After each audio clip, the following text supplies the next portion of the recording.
नमस्कार, नमो नमः हैं। आज हम पंचम पाठ कक्षा 10 का 5वां पाठ पढ़ते हैं, जिसका नाम है वाक्यावली। इसमें प्रहेलिकाओं के बारे में बताया गया है। पहले इसकी भूमिका देखिए।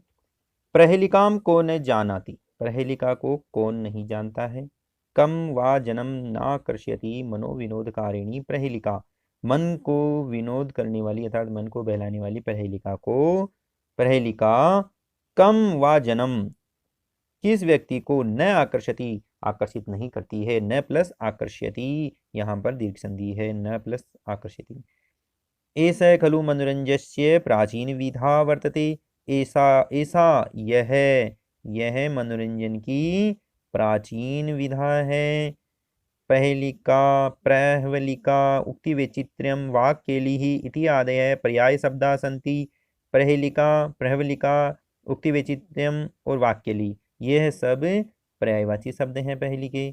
प्रायशः विश्वस्य सर्वासु भाषासु प्रहेलिका प्रचलति, प्राय विश्व की सभी भाषाओं में प्रहेलिकाएं होती है।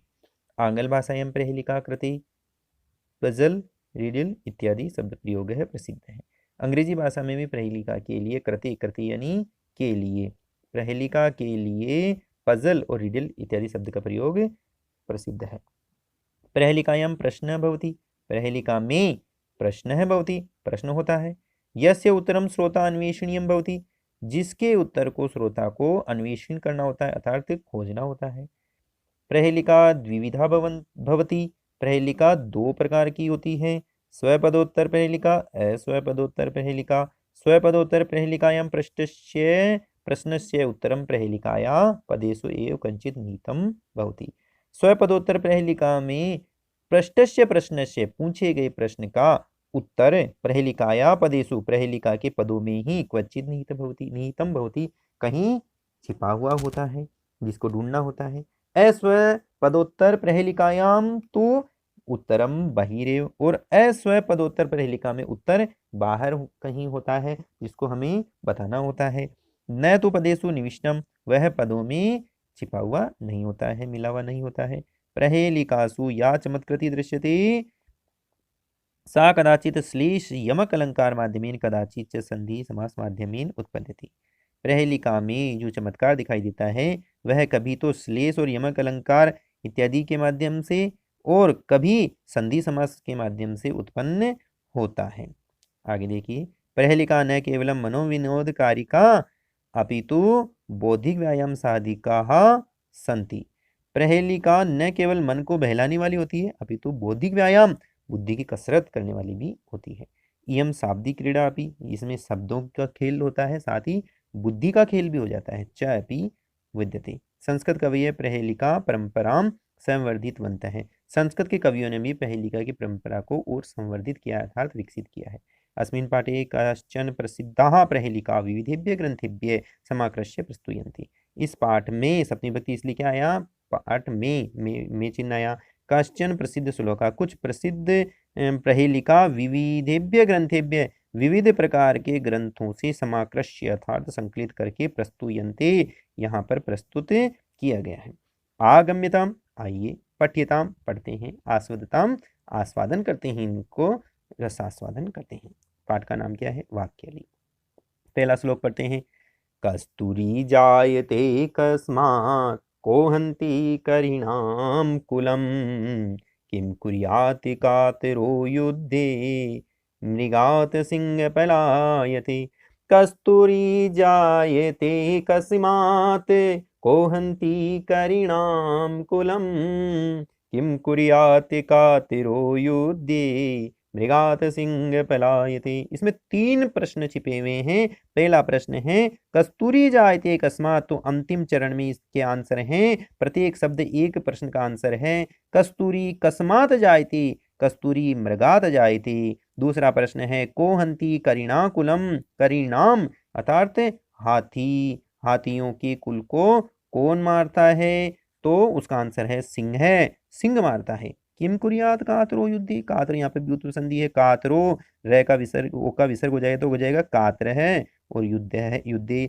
तो कायर व्यक्ति युद्ध में किम कुरियात क्या करते हैं, तो कायर व्यक्ति युद्ध में पलायते, पलायन कर जाते हैं अर्थात भाग जाते हैं युद्ध को छोड़ करके।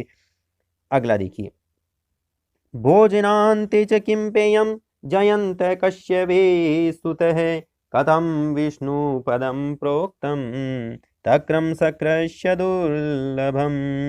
भोजनान्ते च किं पेयं जयन्तः कस्य वै स्तुतः कथं विष्णुपदं प्रोक्तं तक्रं सकृष्य दुर्लभम्। इसमें भी 3 प्रश्न हैं। भोजनान्ते च किम पेयम, भोजन के अंत में किम यानी क्या, पेयम यानी पीना चाहिए। तो भोजन के इसके आंसर भी अंतिम चरण में है। भोजन के अंत में तक्रम पीना चाहिए। तक्रम किसको बोलते हैं? छाछ को बोलते हैं। तो भोजन के अंत में छाछ पीना चाहिए। जयंत कस्य वे सुत है, जयंत कश्य यानी किसका, सुत है यानी पुत्र है। जयंत किसका पुत्र है? तो जयंत सक्रस्य पुत्र है। सक्र, सक्र किसको बोलते हैं? इंद्र को बोलते हैं। जयंत इंद्र का पुत्र है। कथम विष्णु पदम प्रोक्तम, कथम अर्थात कैसा है विष्णु का पद प्रोक्तम कहा गया, कैसा कहा गया है? आंसर है दुर्लभम, विष्णु का पद दुर्लभ कहा गया है। अगला देखिए, रवि कवे किम समरस्य सारम क्रसेर्भयं किं किमदन्ति भृङ्गाः सदा भयं चाप्यभयं च केषां भागीरथी तीरसमाश्रितानां। रवे कवे किं समरस्य सारं क्रसेर्भयं किं किमदन्ति भृङ्गाः सदा भयं चाप्यभयं च केषां भागीरथी तीरसमाश्रितानां। यहाँ पर अनेक प्रश्न हैं जिनके अपनी अंतिम पंक्ति के प्रत्येक वर्ण या 2 वर्ण को मिलाकर के इनके आंसर हैं। देखिए, रवि कवि किम समरस्य सारम, यहाँ पर 3 प्रश्न छिपे हुए हैं कि रवि अर्थात सूर्य और कवि अर्थात कवि जो कविता करता है, और समरस्य सारम, समर अर्थात युद्ध भूमि, युद्ध का सार क्या है, सारांश क्या है? तो इन सबके आंसर हैं, पहला आंसर है रवि, रवि का आंसर है भा, भा यानी क्या होता है? कांति, भा यानी क्या होता है? कांति, चमक, तेज। तो सूर्य का सार क्या है? रवि का सार है कांति। और कवि का सार क्या है? दूसरा वर्ण है गी, गी यानी गिरा, गिरा यानी वाणी, तो गी यानी वाणी। तो कवि का सार है वाणी, वाणी कवि का सार है। समरस्य सार, समर का सार क्या होता है? रथी, रथी यानी क्या होता है? वीर, वीर योद्धा, समर भूमि का सार होता है। क्रसेर भयम किम मदंती भृंगा, क्रसेर भयम, यहाँ पे 2 प्रश्न हैं। चौथा प्रश्न क्या है? क्रसेर भयम, कृषि से किसको भय होता है? कृषि को किससे भय होता है? तो कृषि में भय होता है, देखो यहाँ पे रथी है ना, इसमें से बड़ी निकलेगी और ये ती, तो इति क्या हो जाएगा? इति। इति किसको बोलते हैं? जो अनावृष्टि होता है, अतिवृष्टि होता है, कम ज़्यादा बरसात हो जाती है, कभी चूहे खा जाते हैं, कभी पक्षी खा जाते हैं, तो इससे इन सबको इति कहते हैं। ये 6 प्रकार की होती है।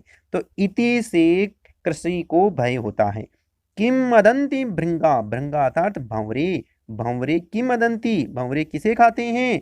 तो इसका आंसर देखो आगे, ती के बाद में देखो र से मैं, यहाँ से क्या निकलेगा? र से और मैं निकलेगा, तो रस को खाते हैं। सभी जानते हैं फूलों के रस का आस्वादन करते हैं भृंगा, तो यहाँ भी हो गया। आगे देखिए, सदा भयम, और सदा भय, सदा भय किसको रहता है? तो सदा भय रहता है, यहाँ पे मैं हलंत हो जाएगा किसका? रसम, रसम में से मैं निकलेगा, तो यहाँ से क्या निकलेगा? आ, तो आ और फिर श्रीतानाम, आश्रिता ना मैं, आश्रितानाम, आश्रित जो होते हैं दूसरों पर, उसको सदा भय रहता है। चापी अभयंच केसाम, और अभय, यहाँ पर संधि अभी देखेंगे, पहले इसका अनुवाद देख लेते हैं। चापी अभयंच केसाम, और अभय किसको रहता है? जो हमेशा निडर कौन रहता है? इसका आंसर ये संपूर्ण पंक्ति है कि भागीरथी तीर समाश्रिताना, भागीरथी के किनारे पर रहने वाले अर्थात गंगा नदी के तट पर रहने वाले लोगों को भय नहीं रहता है। अब देखिए इसमें कौन सी संधि है, हम देखते हैं।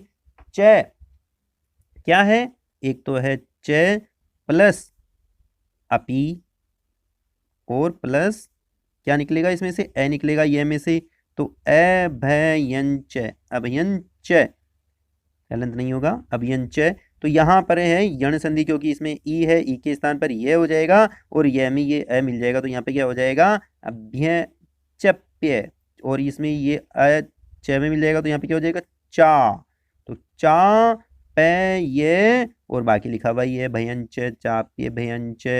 अगला देखिए, अगला श्लोक क्या है, सीमंतिनी सुकाशांता राजा कोद्बुद गुणोत्तम है। सीमंतिनी सुकाशांता राजा कोद्बुद गुणोत्तम है। विद्वद्भिः का सदा वन्ध्या अत्रैवोक्तं न बुध्यते। सीमंतिनी सुकाशांता राजा को बुध गुणोत्तम है। विद्वद्भिः का सदा वन्ध्या अत्रैवोक्तं न बुध्यते। देखिए इसमें भी 3 प्रश्न हैं। सीमंतिनीसु का शांता, सीमंतिनीसु अर्थात स्त्रियों में, या बहुवचन है ना, इसलिए स्त्रियों में कौन सबसे महान होता है, शांत है, पवित्र है। अब देखिए स्त्री यानी सीमंतिसु यानी स्त्री, और स्त्रियों में शांत अर्थात शीतल स्वभाव वाली कौन है। राजा को अद्भुत गुणोत्तम है, राजा कौन सा है जो गुणोत्तम, सबसे गुणों में महान राजा कौन है। विद्वद्भिः का सदा वंद्या, विद्वानों में सदा वंदनीय कौन है। अत्रैवोक्तम, यहाँ कहा गया है, न बुध्यते लेकिन ज्ञात नहीं है। अब हमें इसको ज्ञात करना है, ज्ञात करते हैं। तो इसका आंसर मैं आपको बता देता हूँ कि जो प्रथम वर्ण है उसको लेकर के हर चरण के प्रथम और अंतिम वर्ण को ले लेंगे तो हमें इसका आंसर मिल जाएगा। जैसे पहले प्रश्न का आंसर है सीमंतिनीसु का शांता, तो पहला वर्ण क्या है, सी है। दूसरा वर्ण क्या है, ता, तो सीता। सीमंतिसु अर्थात स्त्रियों में सबसे पवित्र शीतल स्वभाव वाली कौन है, तो स्त्रियों में सबसे शीतल स्वभाव वाली सीता है। दूसरा है राजा को अद्भुत गुणोत्तम है, तो इसमें से रा ले लेंगे और इसमें से मैं ले लेंगे, तो क्या बन जाएगा राम है। तो राम सबसे उत्तम राजा कौन है, सबसे गुणों में महान उत्तम राजा राम है। विद्वद्भिः का सदा वंद्या, विद्वानों में सदा वंदनीय कौन है, तो इसका आंसर क्या है, विद्वानों में सदा वंदनीय कौन रहता है, तो इसमें से वी ले लेंगे और इसमें से ध्या ले लेंगे, तो क्या बन जाएगा विद्या। बिल्कुल सही सोचा आपने, बिल्कुल सही कहा, विद्या सबसे सब जगह वंदनीय होता है। अत्रयुक्तम यहाँ कहा गया है, न बुध्यते जो ज्ञात नहीं है, जो हमने ज्ञात कर लिया है। अगला देखिए, अगला श्लोक है पानीयं पातुमिच्छामि तत्वतः कमललोचने यदि दास्यसि नेच्छामि न दास्यसि पिबाम्यहम्। पानीयं पातुमिच्छामि तत्वतः कमललोचने यदि दास्यसि नेच्छामि न दास्यसि पिबाम्यहम्। अब इसका अनुवाद करते हैं तो आपको थोड़ा सा अजीब लगेगा, लेकिन जब इसका आंसर देखेंगे तब यह बैठ जाएगा। इसमें संधि के कारण पहेली का चमत्कार आ गया है। हे कमल के समान नेत्रों वाली, हे कमल लोचने, हे कमल के समान नेत्रों वाली, तत्वतः तुम्हारे द्वारा पानीय पातुम इच्छामि, मैं पानी पीना चाहता हूँ। यदि दास्यसी, यदि देती हो या पिलाती हो, तो नेच्छामि, नहीं पीता हूँ, और न दास्यसी, नहीं देती हो तो पीबामी, पीता हूँ। ये कैसा हो गया, ये तो विरोधाभास हो गया कि नहीं देना चाहते हैं तो पीना चाहते हैं और नहीं पिलाना चाहते हैं तो नहीं पिलाना चाहते हैं। लेकिन जब हम इसमें संधि विच्छेद करेंगे, यहाँ पे जो दास्यसी शब्द है, इस दास्यसी शब्द में संधि है, इसमें संधि को अगर अलग अलग करेंगे तो इस पहली का आंसर हमें स्पष्ट हो जाएगा। तो देखो यहाँ पर पहले इसको अलग कर देते हैं, दासी और प्लस इसमें से क्या निकलेगा असी, दासी प्लस असी, दोनों का यही आंसर है। देखिए अब पानी, अब आंसर यहाँ से करेंगे, कमल लोचने, हे कमल के समान नेत्रों वाली, तत्वतः तुम्हारी द्वारा पानी पातुम इच्छामि, मैं पानी को पीना चाहता हूँ, पीता हूँ।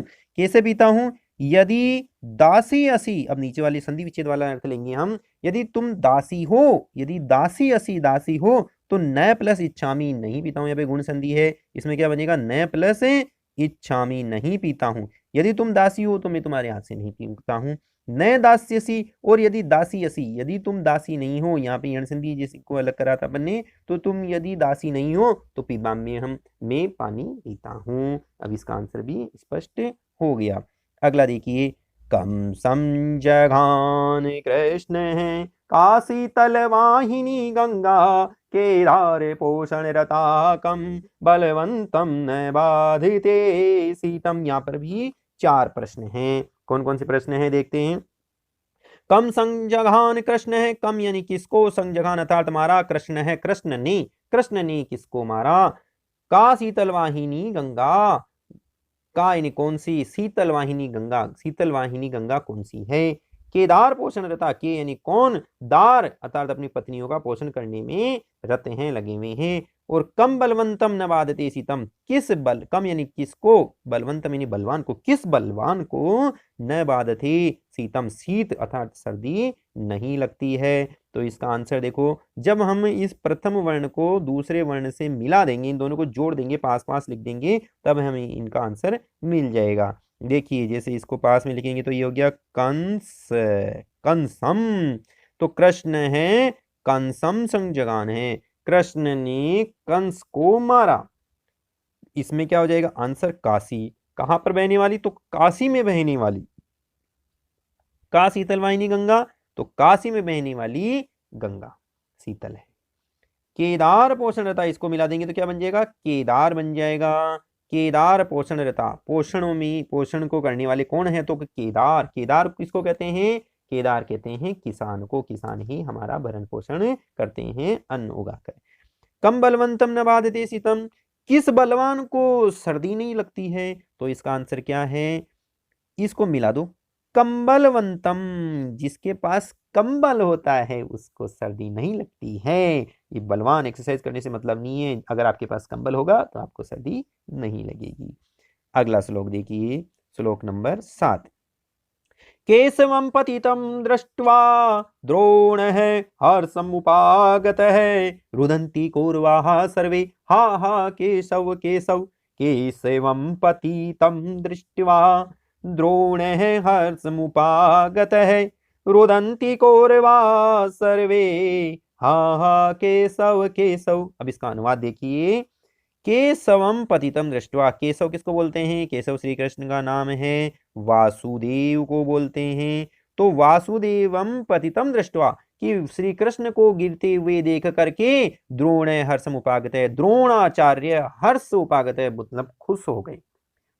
केशव किसकी तरफ थे महाभारत के युद्ध में, केशव केशव पांडवों की तरफ थे और द्रोण कौरवों की तरफ थे। लेकिन श्री कृष्ण को गिरता हुआ देख करके द्रोण खुश होते हैं, यहां तक तो सही लग रहा है, लेकिन आगे देखिए इसका विरोधाभास प्रकट हो रहा है। रुदंती कौरवा, सारे कौरव रोने लग गए, सर्वे कौरवा, सभी कौरव, रुदंती, रोने लग गए। सभी कौरव क्यों रोएंगे, वो तो उनका के विरोध में है। और क्या बोलते हैं, हा केशव हा केशव, हे केशव हे केशव, और ऐसा करके वो उनके लिए रोने लगे। तो ये विरोधाभास के कारण हमारा अर्थ सही नहीं बैठ रहा है। तो इसका आंसर ढूंढने के लिए हम इसका थोड़ा वापस सही तरीके से अर्थ करते हैं।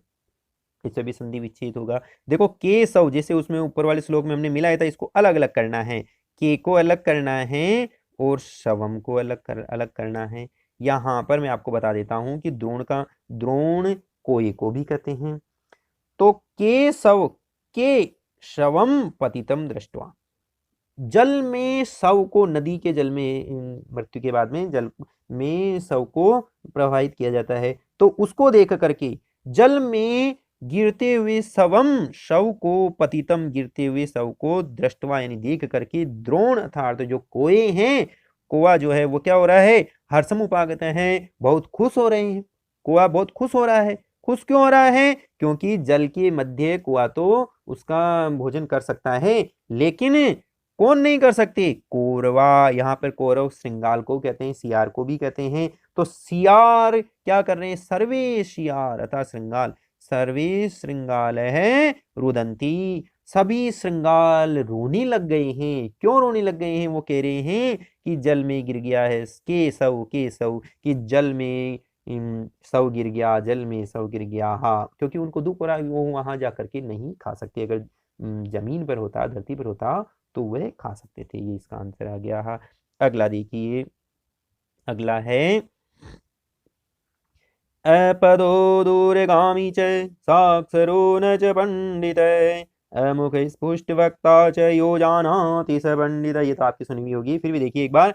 अपदो दूरगामी च, अपद जिसके यहाँ पे उत्व है, यहाँ पे विसर्ग, ओ का विसर्ग हो जाएगा तो अपद है, जिसके पैर नहीं है। दूरगामी दूर तक जाता है, अपद बिना पैर वाला है और दूर तक जाता है, दूरगामी बहुत दूर तक जाता है।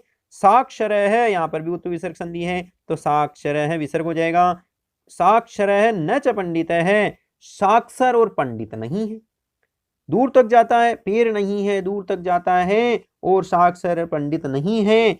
अमुख स्पुष्ट वक्ता च, मुख नहीं है उसके और स्पष्ट वक्ता है, स्पष्टता से अपनी बात को कहने वाला है, कह सकता है। यो जानाति स पंडित है, जो ये जानता है वही विद्वान है। तो बताइए इसका आंसर क्या है? इसका आंसर इसमें नहीं है, ये दूसरे नंबर वाला श्लोक है। हमने क्या पढ़ा था ना, दो विद्याएं हैं। तो अस्व पदोत्तर पहली, अभी तक जितनी पढ़ी थी वो स्व पदोत्तर पहलियां थी, अब अस्व पदोत्तर पहली आ गई है। इसका आंसर हमें अलग से बताना पड़ेगा और वो है अखबार, पत्रिका, जो हम समाचार भेजते हैं वह अपद, उसके पैर नहीं होते लेकिन फिर भी कहीं भी जा सकता है वो। दूरगामी बहुत दूर तक जा सकता है। साक्षरो न पंडित है, साक्षर अक्षर होते हैं उसमें लेकिन वो पंडित विद्वान नहीं है। अमुख मुख नहीं होता लेकिन फिर भी जो कुछ भी हम कहना चाहते हैं वह स्पष्टता से कह देता है। जो ये जानता है वही विद्वान है। इसका आंसर अब हम जानते हैं, आप सब भी जान गए हैं, तो आप सब भी अब विद्वान हो गए हैं।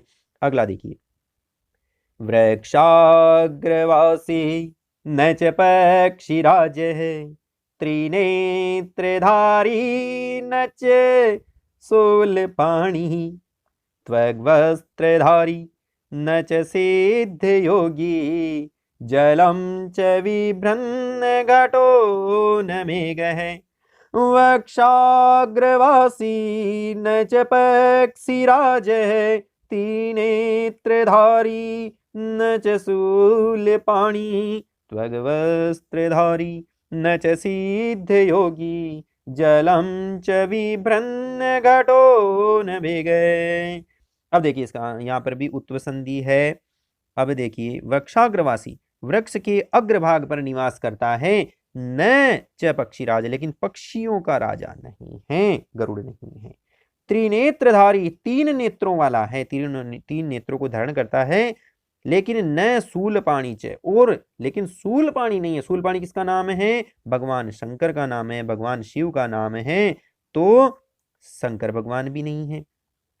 त्वग वस्त्रधारी, जटाओं का वस्त्र धारण करता है, लेकिन छाल का वस्त्र धारण करता है, लेकिन सिद्ध योगी न, लेकिन सिद्ध योगी नहीं है। न च सिद्ध योगी, तो बताओ कौन है?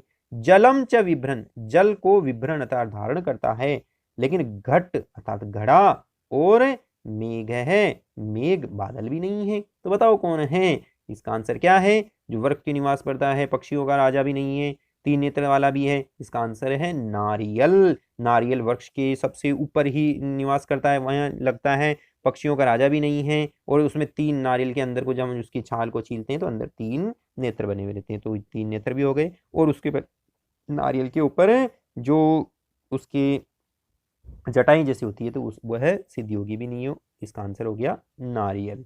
अगला देखिए, अगला है नंदामि मेघान गगने वलोक्ये नत्यामि गायामि वैमामि तुष्टे नाहं कृषिज्ञ पतिकोऽपि नाहं वदन्तु विद्या मम नामधेयम्।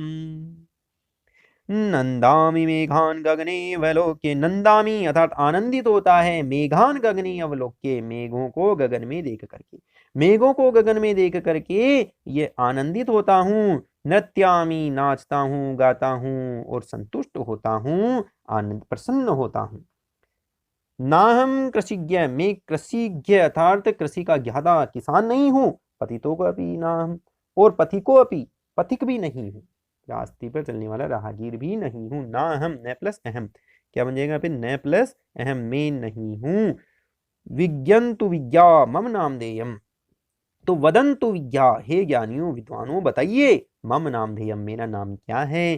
तो आप ये तो सबको पता है, मयूर। इसका आंसर क्या है, मोर। मयूर, मोर जो होता है वो मेघों को देख करके आनंदित होता है, नाचता है, गाता है, बहुत प्रसन्न होता है, और ये कोई राहगीर भी नहीं है और किसी का ज्ञाता भी नहीं है, और ये इसका आंसर हो गया मयूर।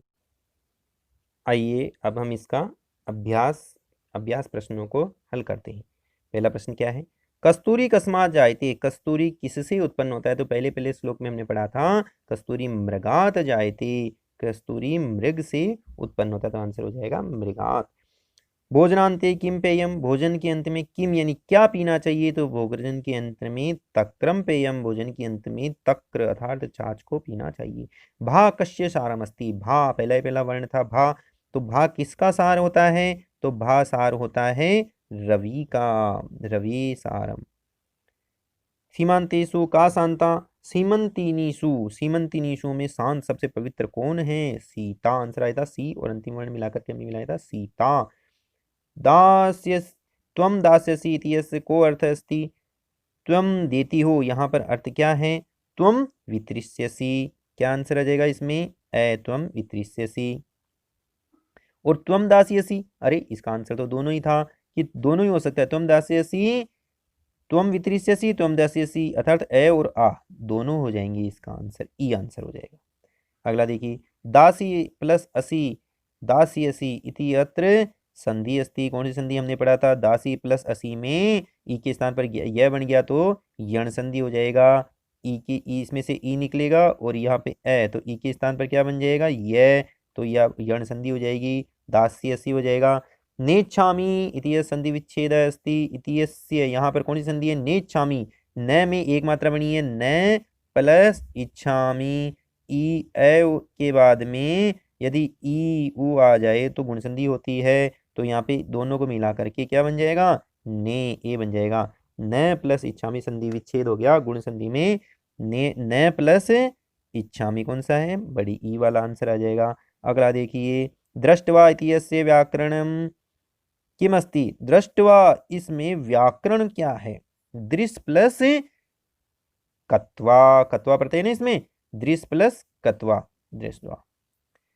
करिणाकुलम को हंति, हाथियों के झुंड को कौन मारता है, हाथियों के संपूर्ण कुल को कौन मार सकता है। तो इसका आंसर हमने पढ़ा था सिंह, सिंहम, सिंह है हंति। कति इतिय, इति कितने होते हैं, तो हमने पढ़ा था षडितीय होती हैं, 6 होती है। तीन के नाम लिखिए, 3 के नाम लिख लेंगे, एक तो अतिवृष्टि, अतिवृष्टि, और एक होती है अनावृष्टि, और एक मूसक लिख लीजिए, सुख अर्थात पक्षियों के भी नाम लिख सकते हैं। समरस्य सारम किम, समर का सार क्या होता है, समर का होता है युद्ध भूमि, युद्ध का सार होता है रथी, क्या होता है रथी, युद्ध का सार सारम अस्ति। पिबाम्यहम इति अस्मिन् कह संधि, पिबामी प्लस अहम क्या बनेगा इसमें, पीबामी, पिबामी प्लस अहम, कौन सी संधि बताइए। इसमें से ई बाहर निकला और इसमें से ए निकला, ई के स्थान पर क्या बन गया, ई के स्थान पर यह बन गया, और ये वाला ए इसमें मिल गया, तो पिबाम्यहम बन गया। इसमें यण संधि है, कौन सी संधि है, यण संधि है। अगला प्रश्न देखिए, अगला प्रश्न है, द्रोण हर्षम उपागत है, अत्र द्रोण शब्द से द्वि अर्थ द्वयम किम अस्ति, द्रोण हर्षम उपागत है, द्रोण के 2 अर्थ कौन से हमने बताया था, एक तो द्रोण का अर्थ होता है द्रोणाचार्य, और दूसरे द्रोण का अर्थ होता है कोवा, कोवे को संस्कृत में क्या कहते हैं, काक है। कम बलवंत न बाधते शीतम, कौन से बलवान को शीत अर्थात सर्दी नहीं लगती है। तो इसका आंसर है कम बलवंतम, इसको मिला दीजिए दोनों को, कम बल, कंबलवंतम, कंबलवंत को सर्दी नहीं लगती है। अगला देखिए, कम संजगान कृष्ण, कृष्ण ने कम यानी किसको संजगान मारा, कृष्ण ने किसको मारा, तो इसको इस कै और इसको मिला दीजिए, कंसम, क्या जाएगा इसका आंसर, कंसम, कंस को मारा। संजघान इत्यत्र का उपसर्ग, उपसर्ग जो धातु या शब्द रूप के आगे की तरफ जुड़ते हैं उसको उपसर्ग कहते हैं। तो यहाँ पर जघान के आगे क्या जुड़ा हुआ है, सम, क्या जुड़ा हुआ है, सम, तो इसका उपसर्ग क्या हो गया, सम हो गया। आगे देखिए अगला निबंधात्मक प्रश्न क्या है, भोजनांते च दुर्लभम अस प्रलय का हिंदी अनुवाद हमने पढ़ाई दिया है। केशवम पतितम दृष्ट्वा केशव केशव, इस प्रलय का विवरणी हमने ये भी पढ़ा दिया है आपको। और बाकी संस्कृत में तो संस्कृत वाक्य जब हम पढ़ेंगे तब आपको बता देंगे। इस तरह से ये पाठ संपूर्ण हुआ, और इसी तरह और भी पाठ आपको हम पढ़ाते रहेंगे। धन्यवाद।